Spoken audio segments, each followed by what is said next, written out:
It's only at night that this place makes any sluggish effort at life. You can see the buoy and the aerial. I've been taking to sleeping through the day in an attempt to resurrect myself. I can feel the last days drawing upon me. There's little point now in continuation. There must be something new to find here. Some nook or some cranny that offers a perspective worth clinging to. I've burnt my bridges.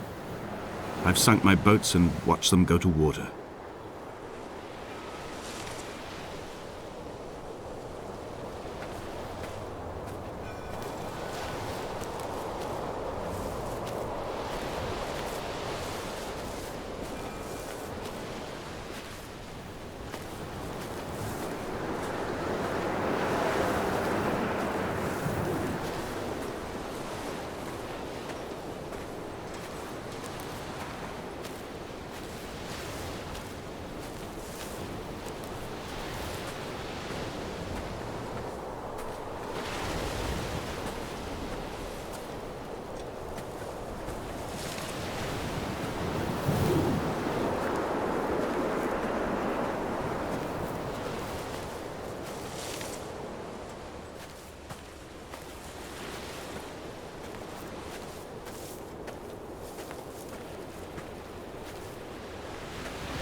There must be a hole in the bottom of the boat.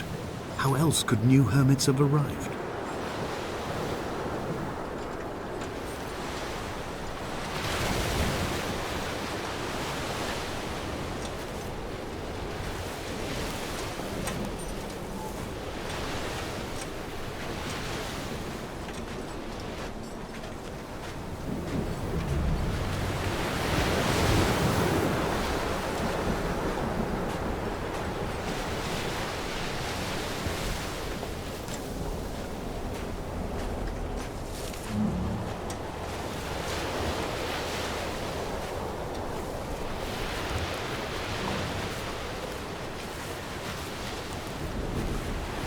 I had kidney stones and you visited me in the hospital.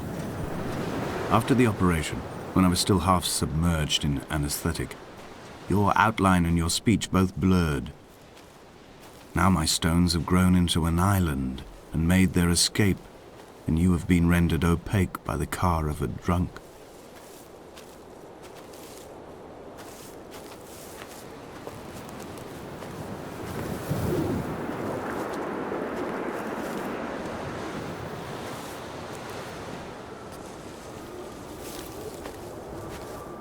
Is this what Paul saw through his windscreen?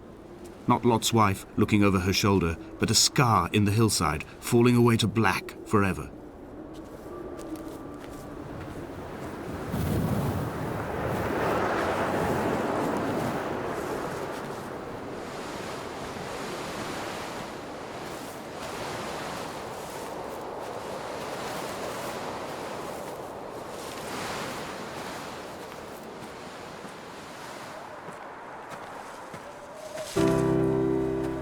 I've begun to climb, away from the sea and towards the center. It is a straight line to the summit, where the evening begins to coil around the aerial and squeeze the signals into early silence. The bothy squats against the mount to avoid the gaze of the aerial.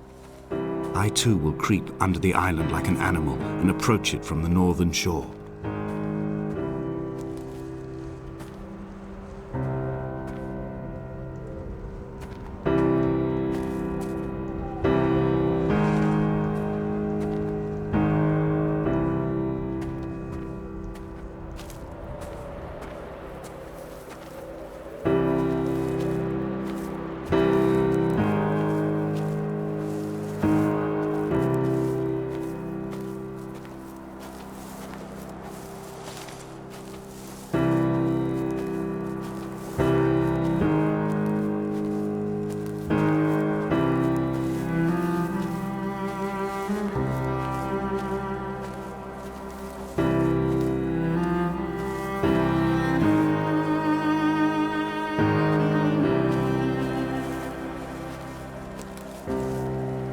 The bothy was constructed originally in the early 1700s.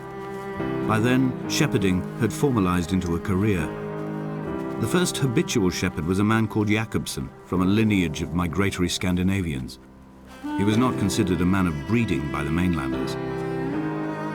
He came here every summer whilst building the bothy, hoping eventually that becoming a man of property would secure him a wife and a lineage. Donnelly records that it did not work.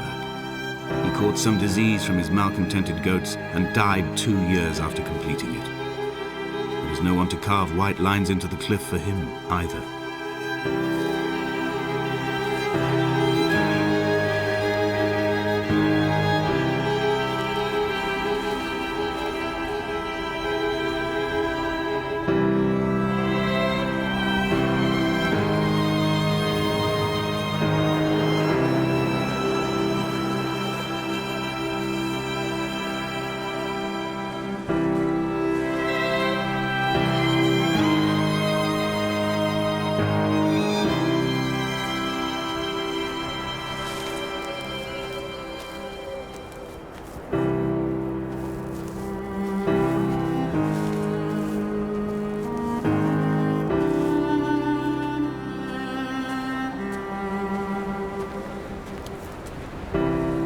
When the oil lamps ran out, I didn't pick up a torch, but used the moonlight to read by.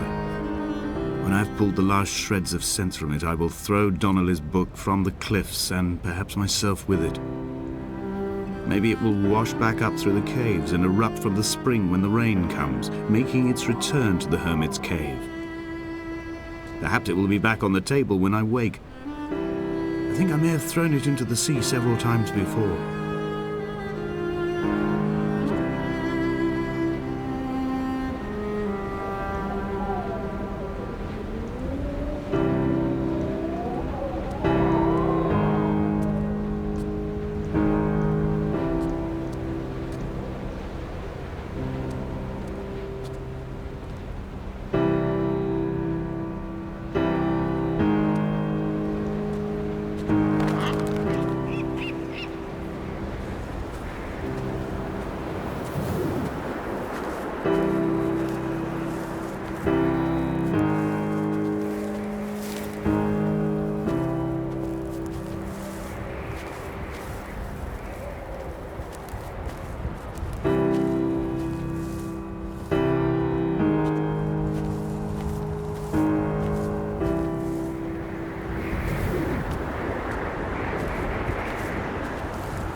Come back.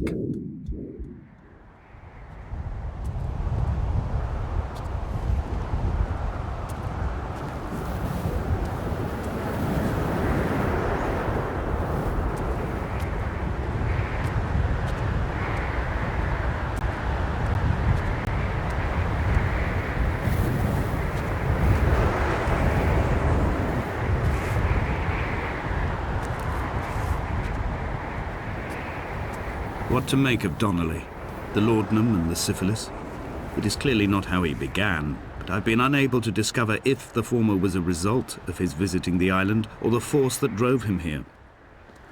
For the syphilis, a drunk driver smashing his insides into a pulp as he stumbled these paths, I can only offer my empathy. We're all victims of our age. My disease is the internal combustion engine and the cheap fermentation of yeast.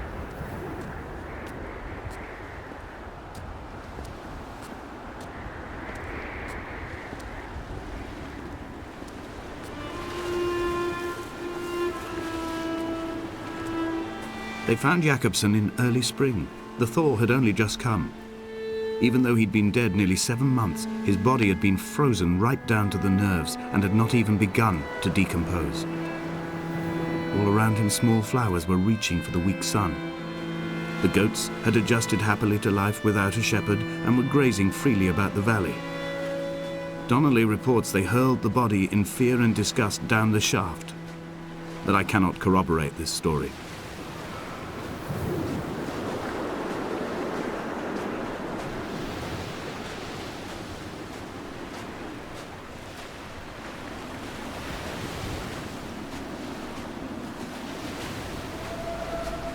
Climbing down to the caves, I slipped and fell and have injured my leg.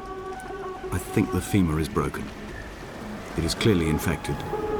The skin has turned a bright, tight pink, and the pain is crashing in on waves, winter tides against my shoreline, drowning out the ache of my stones. I struggled back to the bothy to rest, but it has become clear that there is only one way this is likely to end. The medical supplies I looted from the trawler have suddenly found their purpose. They will keep me lucid for my final ascent.